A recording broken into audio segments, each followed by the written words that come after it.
அண்டாபரணர் பூதகணங்களின் தலைவரும் முருகப்பெருமானின் படைத்தளபதிகளில் ஒருவராக விளங்குபவரே அண்டாபரணர்.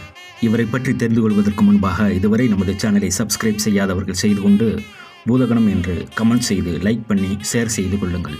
முருகப்பெருமானுக்கும் சூரபதுமனுக்கும் நடந்த போரில் முருகப்பெருமானுடன் சென்ற வீரர்களில் முக்கியமானவர் அண்டாபரணர். இவர் உக்கிரமூர்த்தியுடன் இணைந்து முருகப்பெருமானின் படையில் முக்கியமானவராக திகழ்ந்தார். முருகப்பெருமானின் படை தளபதிகளான நவ வீரர்களில் மிக முக்கியமானவர்களாக வீரபாகுவும் அண்டாபரணரும் திகழ்ந்தார்கள். அண்டாபரணர் இவர் பூதகணங்களின் தலைவராக திகழ்ந்தார். அண்டாபரணருக்கான சன்னதிகள் திருப்பரங்குன்றம் போன்ற முக்கியமான கோவில்களில் முருகப்பெருமானுடன் பரிவார தெய்வமாக அண்டாபரணர் சிற்பம் பொறிக்கப்பட்டிருக்கும். ஆண்டுதோறும் ஐப்பசி மாதம் வளர்பிறை வெள்ளிக்கிழமைகளில் இவருக்கு வழிபாடு நடைபெறுகிறது.